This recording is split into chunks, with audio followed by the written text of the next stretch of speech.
மதுரையிலிருந்து தூத்துக்குடி வரையிலான அகல ரயில் பாதை திட்டப் பணிகளுக்காக நிலம் எடுக்கும் பணிகளில் தாமதம் தொடர்கிறது. நிலம் கையகப்படுத்த மத்திய அரசு நிதி ஒதுக்காமல் இருப்பதே இதற்கு காரணம் என தெரிய வருகிறது. தென் மாவட்ட மக்களின் நீண்டகால கோரிக்கையை ஏற்று கடந்த 2000 ஆண்டே அறிவிக்கப்பட்டது மதுரை அருப்புக்கோட்டை தூத்துக்குடி அகல ரயில் பாதை திட்டம். தென் மாவட்டங்களிலிருந்து விளைபொருட்கள், மளிகை பொருட்கள் உள்ளிட்டவற்றை கொண்டு செல்ல வசதியாக இருக்கும் என்பது அப்பகுதிவாசிகளின் எதிர்பார்ப்பு.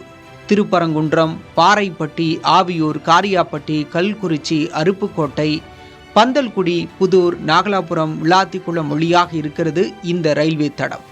குளத்தூர், மேலமருதூர், வாழச்சமுத்திரம், சில்லாநத்தம், சாமிநத்தம், தட்டப்பாறை, மீளவிட்டான் வழியாக தூத்துக்குடியில் நிறைவடைகிறது இந்த திட்டம். சுமார் 43 கிலோமீட்டர் தூரத்திற்கு அகல ரயில் பாதை அமைக்கும் வகையில் திட்டம் அறிவிக்கப்பட்டது. இந்த வழித்தடத்தில் 10 ரயில் நிலையங்கள் அமைக்கப்படுகின்றன. இந்த பணிகளை ரயில்வே துறையின் ரயில்வே விகாஸ் நிகாம் நிறுவனம் மேற்கொள்கிறது. தூத்துக்குடி துறைமுகத்தையும் விமான நிலையத்தையும் மதுரை விமான நிலையத்தையும் இணைக்கக்கூடிய திட்டமாக இருக்கிறது. இதன் மூலம் மதுரை, விருதுநகர், தூத்துக்குடி மாவட்டங்களின் வணிக மற்றும் பொருளாதார நிலை மேம்படும் என எதிர்பார்க்கப்படுகிறது. இதற்காக மதுரை மாவட்டத்தில் 90 ஹெக்டேர் நிலங்களையும், விருதுநகர் மாவட்டத்தில் 321 ஹெக்டேர் நிலங்களையும், தூத்துக்குடி மாவட்டத்தில் 363 ஹெக்டேர் நிலங்களையும் கையகப்படுத்த தமிழக அரசு அரசாணை வெளியிட்டு ஓராண்டு ஆகிவிட்டது. ஆனால் நிலம் கையகப்படுத்துவதற்கான நிதியை ரயில்வே நிர்வாகம் மாவட்ட நிர்வாகத்துக்கு ஒதுக்கவில்லை. இந்த தகவலை சென்னை மடிப்பாக்கத்தைச் சேர்ந்த வரதன் அனந்தப்பன் தகவல் அறியும் உரிமைச் சட்டத்தின் கீழ் பெற்றுள்ளார். 24 ஆண்டு காலமாக ஜவ்வாக இழுக்கும் இந்த திட்டப்பணிக்கு நிதி ஒதுக்கப்படாதது இன்னும் பின்னடைவாக அமைந்துள்ளது.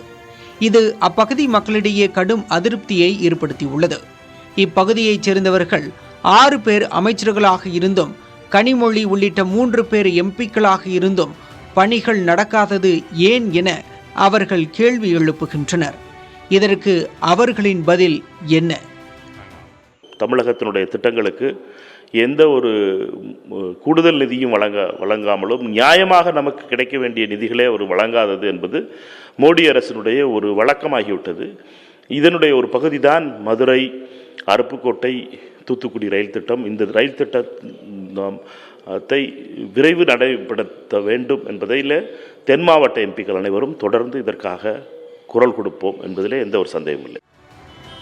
இந்த திட்டத்துக்கு குறைந்தது 2000 கோடி ரூபாய் தேவைப்படும் என்றும், தேவையான நிதியை மத்திய அரசு வழங்க வேண்டும் எனவும் வலியுறுத்துகிறார் ரயில்வே ஆலோசனை குழு உறுப்பினர்.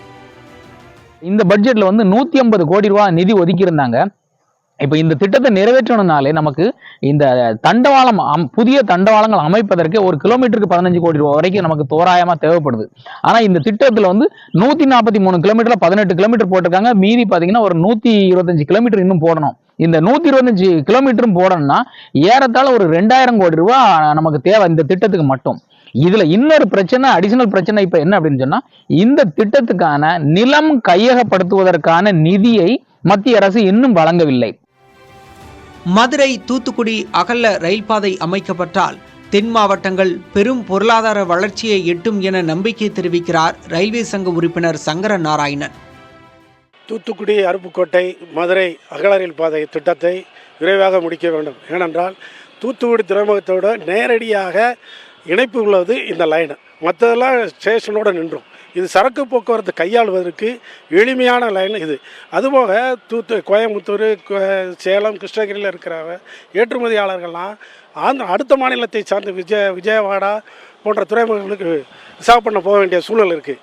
இது நம்ம தமிழகத்தை இருக்கிறது அருகாமையில் இருக்கிறனால இருக்கும். மேலும் நமக்கு விருதுநகர் இது கனெக்ட் பண்ணையில் விருதுநகரை சேரனால விருதுநகரை சுற்றி இருக்கிற பருப்பு வியாபாரிகள், கோயில்பட்டியில் இருக்கிற பஞ்சாலை, அதுபோல் சிவகாசியில் இருக்கிற பட்டாசு தொழிற்சாலை போன்றவங்களுக்கு ஏற்றுமதி இருக்கவும் இந்தியா முழுவதற்கும் கொண்டு செல்வதற்கு மிக அருமையான திட்டம் இந்த தூத்துக்குடி, அருப்புக்கோட்டை, மதுரை திட்டம்.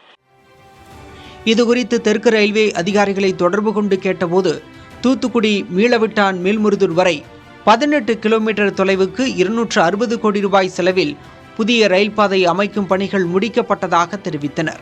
இதையடுத்து இந்த பாதையில் கடந்த 2022ஆம் ஆண்டு ஜனவரி மாதம் ரயில் என்ஜினை 120 கிலோமீட்டர் வேகத்தில் இயக்கி சோதனை ஓட்டம் நடத்தியதையும் குறிப்பிட்டனர். சென்ற ஆண்டு ரயில்வே பட்ஜெட்டிலும் 114 கோடி ரூபாய் ஒதுக்கப்பட்டுள்ளது என்றும், நடப்பாண்டு இத்திட்டத்திற்காக 100 கோடி ரூபாய் மத்திய அரசால் ஒதுக்கீடு செய்யப்பட்டுள்ளது எனவும் தெரிவித்தனர்.